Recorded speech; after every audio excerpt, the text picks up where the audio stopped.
Assalamualaikum warahmatullahi wabarakatuh. Baik, perkenalkan nama saya Ma'ruf Putra. Di video kali ini saya akan mencoba untuk menjelaskan pengertian lease atau leasing. Leasing adalah perkataan leasing diterjemahkan dengan arti sewa guna atau sewa pakai. Istilah leasing berasal dari bahasa Inggris to lease yang berarti menyewakan. Istilah ini berbeda dengan istilah rental yang masing-masing mempunyai hakikat yang tidak sama. Faktor-faktor yang menyebabkan leasing tumbuh begitu cepat oleh karena merupakan suatu sistem yang sesuai dengan arah perekonomian masa kini yang sangat menguntungkan menurut pandangan dari segi manajemen. Ditinjau dari segi perekonomian nasional, maka leasing telah memperkenalkan suatu metode baru untuk memperoleh capital equipment dan menambah modal kerja. Undang-undang yang mengatur tentang leasing di Indonesia belum ada. Ketentuan yang mengatur masalah ini masih dalam bentuk keputusan Menteri Keuangan dan peraturan-peraturan lainnya. Pada tahun 1974 telah terbit surat keputusan bersama 3 menteri, yaitu pertama Menteri Keuangan, yang kedua Menteri Perindustrian, dan yang ketiga Menteri Perdagangan. Terdapat beberapa pengertian mengenai leasing, antara lain pertama itu satu perjanjian penyediaan barang-barang modal yang digunakan untuk satu jangka waktu tertentu. Dan yang kedua pengertiannya itu satu perjanjian di mana lessor menyediakan barang dengan hak pengguna oleh lessee pembayar sewa untuk jangka waktu tertentu. Yang ketiga pengertiannya suatu kontrak antara lessor dengan lessee untuk menyewa suatu jenis barang tertentu langsung dari pihak atau agen penjual oleh lessee. Yang keempat, kegiatan pembayaran dalam bentuk penyediaan barang modal baik secara sewa guna, usaha dengan hak opsi atau financial leasing, maupun sewa guna usaha tanpa opsi operating leasing untuk digunakan oleh selama jangka waktu tertentu berdasarkan pembayaran secara berkala. Setiap transaksi leasing selalu melibatkan 3 pihak, yaitu pertama lessor. Lessor adalah perusahaan leasing atau dalam hal ini pihak yang memiliki hak kepemilikan atas barang atau aset. Yang kedua, lessee adalah perusahaan atau pemakai barang atau aset yang memiliki hak opsi pada akhir perjanjian.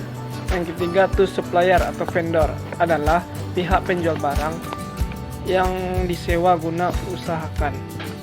Dikelompokkan menjadi 3 jenis utama, yaitu pertama finance leasing, kedua operating lease, yang ketiga contract hire. Itulah materi yang dapat saya sampaikan. Materi selanjutnya akan dibacakan oleh teman sekelompok saya. Assalamualaikum warahmatullahi wabarakatuh.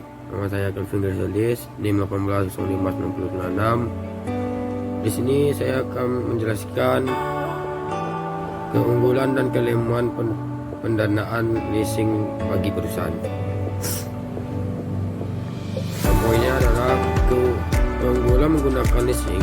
Yang pertama, pembiayaan penuh. Transaksi leasing sering dilakukan tanpa perlu uang muka, dan pembiayaan dapat diberi sampai dengan 100% full payout.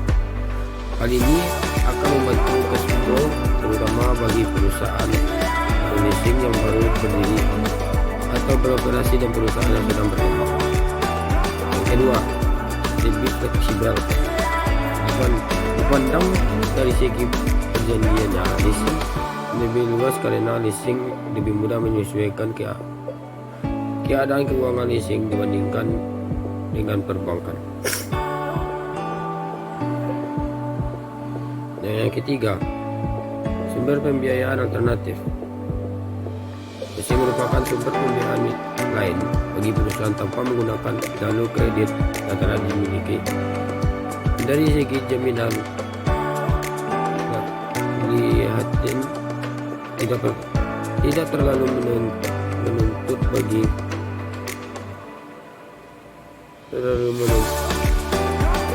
adanya jaminan tambahan yang lebih banyak. Yang keempat, harus dana. Persyaratan pembayaran di muka tergantung lebih dari kecil akan sangat berpengaruh pada harus dana. Yang kelima, proteksi inflasi. Leasing merupakan perlindungan dana misalnya kita tahu kurang refleks.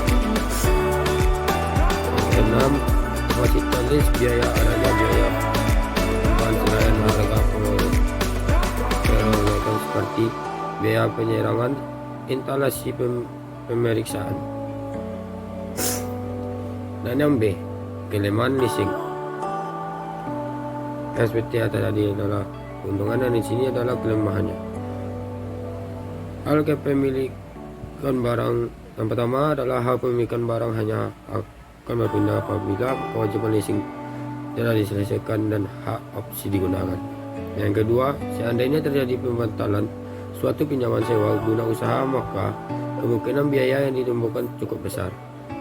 Yang ketiga, barang modal yang diperoleh oleh leasing tidak dapat dijadikan jaminan untuk memperoleh kredit.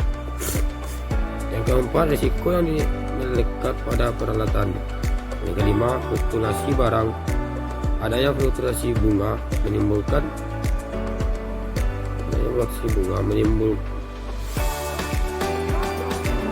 risiko bunga bagi perusahaan. Sekian dari materi yang saya sampaikan. Kalau ada yang salah mohon dimaafkan. Assalamualaikum warahmatullahi wabarakatuh. Assalamualaikum warahmatullahi wabarakatuh. Baiklah, di sini saya akan melanjutkan materi yang telah dibacakan oleh teman saya, yaitu Kevin. Di sini ada jenis pendanaan leasing.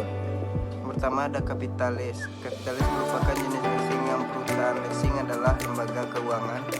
Leasing jenis ini nasabah yang membutuhkan barang atau modal menentukan sendiri kriteria dan spesifikasi barang yang dibutuhkan.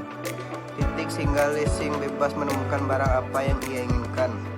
Kemudian leasing juga yang melakukan negosiasi langsung dengan supplier barang tentang harga dan syarat-syaratnya. Setelah selesai proses negosiasi antara leasing dan supplier, maka lessor akan memberikan uang kepada supplier untuk membayar barang. Kemudian leasing akan membayar jumlah uang modal kepada lessor sesuai dengan perjanjian yang telah disepakati. Kedua ada operating lease. Yaitu jenis leasing ini yaitu pihak lessor membeli barang kemudian disewakan kepada lease dan dalam jangka waktu tertentu. Leasehan hanya memberikan rental atau sewa barang saja. Harga barang dan biaya-biaya yang lainnya lessor yang membayar. Yang ketiga ada sales type lease atau lease penjualan. Lease penjualan ini biasanya dilakukan oleh perusahaan industri yang menjual lease barang dari produksinya atas pembelajaran selama jangka waktu lease. Yang keempat ada leverage lease. Leasing jenis ini diberikan pihak ketiga atau biasa disebut dengan credit provider. Jadi lessor tidak membiayai objek leasing hingga sebesar 1% dari harga barang, melainkan hanya sekitar 20% sampai 40% saja sisa harga, kemudian akan dibiayai oleh credit provider. Yang kelima ada cross border lease. Leasing jenis ini biasanya dilakukan antar negara. Lessor dan lease terletak tidak dalam satu negara melainkan dua negara yang berbeda. Biasanya barang yang dihasilkan dalam cross border lease adalah barang yang memiliki nilai yang besar, contohnya pesawat terbang yaitu bentukan Boeing dan Airbus. Selanjutnya ada contoh pendanaan leasing dalam dunia nyata. Perkembangan leasing yang melalui adanya lembaga pembiayaan seperti Asosiasi Leasing Indonesia atau ALI menjadi Asosiasi Perusahaan Pembiayaan Indonesia atau APP merupakan keinginan para pelaku bisnis menggapai perkembangan jenis-jenis biaya yang satu diantaranya adalah leasing. Timbulnya persoalan antara leaser supplier dengan leasing di banyak tempat, seperti pernah terjadi sengketa antara PT Pamor Cipta IT Leasing Jakarta dengan CV Gravel, pihak pembeli, dan PT Baginda Putra pihak penjamin pada ada Juni 1984. Hanya itu yang bisa saya sampaikan. Kalau ada salah tolong dimaafkan. Assalamualaikum warahmatullahi wabarakatuh.